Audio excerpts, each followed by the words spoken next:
नमस्कार दोस्तों, स्वागत है आप लोगों का अमर क्लासेस विथ में। दोस्तों, आज हम लोग इंग्लिश में क्लाज के बारे में पढ़ने जा रहे हैं। आज हम इस वीडियो में देखें सीखेंगे क्लाज किसे कहते हैं, क्लाज कितने प्रकार का होता है और क्लाज का प्रयोग कहाँ किया जाता है। ठीक है, तो आइए सबसे पहले हम क्लाज के बारे में पढ़ते हैं। क्लाज जिसको कहा जाता है उपवाक्य, क्या कहते हैं इसको? उपवाक्य कहते हैं। अब उपवाक्य क्या है? ग्रुप ऑफ वर्ड्स यानी शब्दों का समूह है। ग्रुप ऑफ वर्ड्स शब्दों का समूह। व्हिच मीन्स जो, फॉर्म्स मीन्स रचना करता है, बनाता है। A part of a sentence, a part means एक हिस्सा, एक भाग। ऑफ ए सेंटेंस, एक वाक्य की। तो देखो यहां पर इतना हम समझ लें, ग्रुप ऑफ वर्ड शब्दों का समूह। व्हिच मीन्स जो, फॉर्म्स मीन्स संरचना करता है, बनाता है। ए पार्ट मीन्स एक भाग, ऑफ ए सेंटेंस मीन्स एक वाक्य की। And contains its subject and predicate part। ध्यान दीजिएगा, इसमें कहा जाए ग्रुप ऑफ वर्ड शब्दों का समूह। व्हिच मीन्स जो, फॉर्म्स मीन्स बनाता है। A part of a sentence means वाक्य के एक भाग को। एंड कंटेन्स और रखता है। इट्स सब्जेक्ट मीन्स अपना सब्जेक्ट, एंड प्रेडिकेट पार्ट और प्रेडिकेट पार्ट। तो शब्दों का ऐसा समूह जो एक पूरे वाक्य के एक भाग की रचना करता है और उसका अपना सब्जेक्ट और प्रेडिकेट उसमें होता है, वही हमारा क्लाज कहलाता है। समझ आ गया? अब एक एग्जांपल के माध्यम से हम देखते हैं। जैसे अगर लिखा जाए, he told me that he was guilty, उसने मुझे बताया कि वह अपराधी था। तो हम देख रहे हैं यहां से लेकर यहां तक एक वाक्य है, एक सेंटेंस है, लेकिन यहां से यहां तक एक क्लाज है और यहां से यहां तक दूसरी क्लाज है। क्यों? देखो, शब्दों का समूह भी है और वाक्य के एक भाग की रचना भी कर रहा है, ये भी एक भाग की रचना कर रहा है। तो पूरे वाक्य में यहां दो भाग हो गए, एक भाग ये और एक भाग ये। तो ये शब्दों का समूह, ये शब्दों का समूह वाक्य के एक एक भाग की रचना कर रहा है। और इसमें भी सब्जेक्ट और प्रेडिकेट है, इसमें भी सब्जेक्ट और प्रेडिकेट पार्ट है।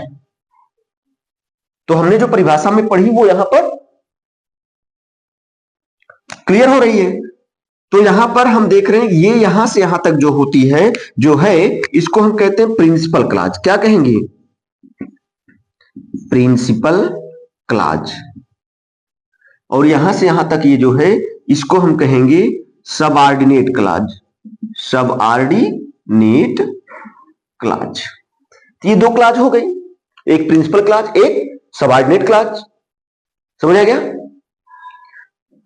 अब हम कैसे जानेंगे कि सबऑर्डिनेट क्लाज है? सबऑर्डिनेट क्लाज बनाने के लिए ये बीच में जो कंजंक्शन आया है, इस कंजंक्शन को सबऑर्डिनेटिंग कंजंक्शन कहते हैं। इसकी चर्चा भी हम जब पढ़ेंगे सिंपल, कॉम्प्लेक्स और कंपाउंड सेंटेंस, तो उसमें हम इस विषय पर बात करेंगे कि किससे हमारा सिंपल सेंटेंस बनता है, किससे कॉम्प्लेक्स, किससे कंपाउंड सेंटेंस बनता है। तो यहां पर हम सिर्फ क्लाज के बारे में सीखते हैं। तो पहला तो ये हो गया कि प्रिंसिपल क्लाज है और दूसरा सबऑर्डिनेट क्लाज। एक दूसरा उदाहरण हम लेते हैं। जैसे ही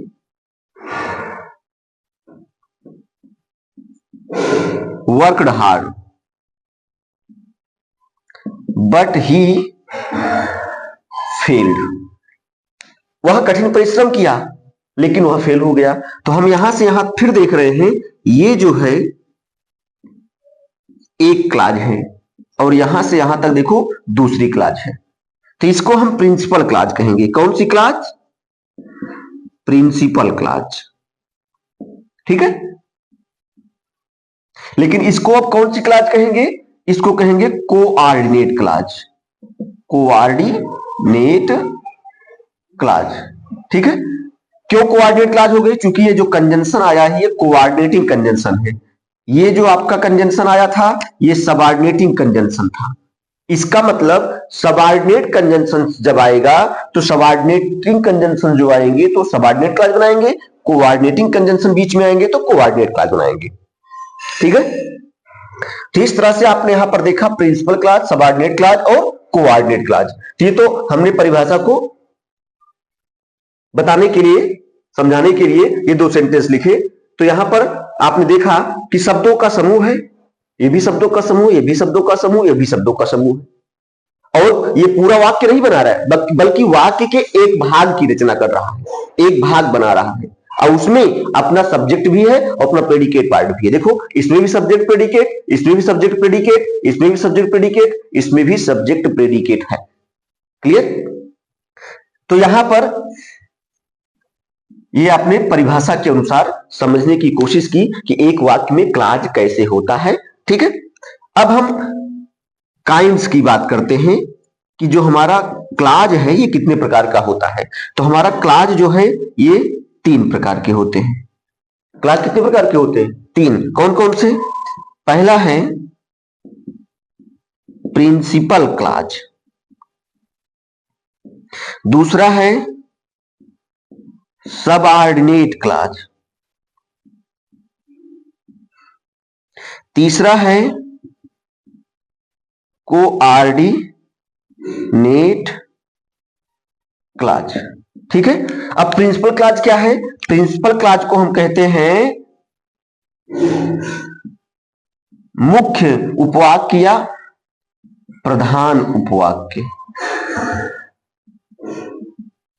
क्या कहते हैं इसको?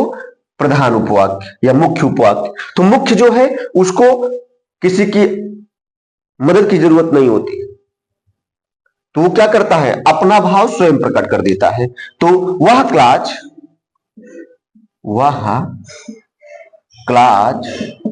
जो अपना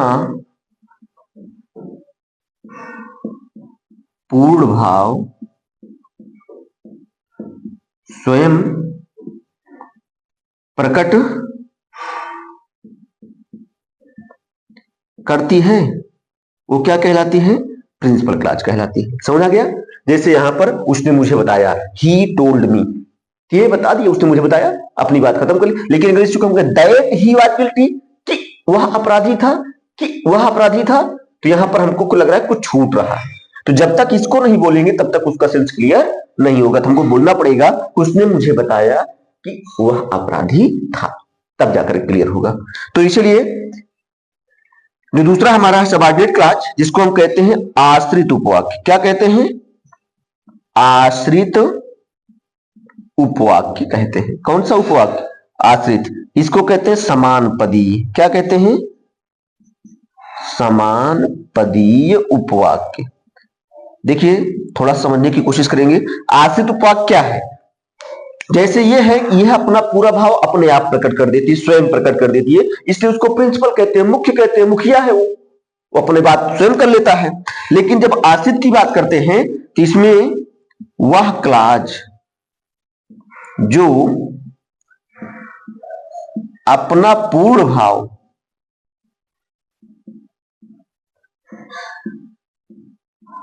प्रकट करने के लिए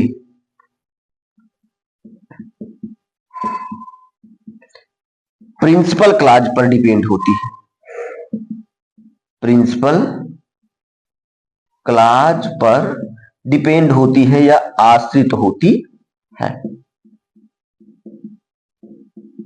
इसीलिए इसको डिपेंडेंट क्लास भी कहते हैं। कौन सी क्लास? डिपेंडेंट, क्योंकि वो प्रिंसिपल क्लास पर डिपेंड होती है। अपना भाव वो अपने आप प्रकट नहीं कर पाती है, उसको मदद लेनी पड़ती है, आश्रय लेना पड़ता है प्रिंसिपल क्लास का। तीसरा है समान पदी। तो समान पदी क्या होती है? वह क्लाज जो प्रिंसिपल क्लाज की समान होती है वही क्या कहलाती है? वही समानपदी क्लाज कहलाती है।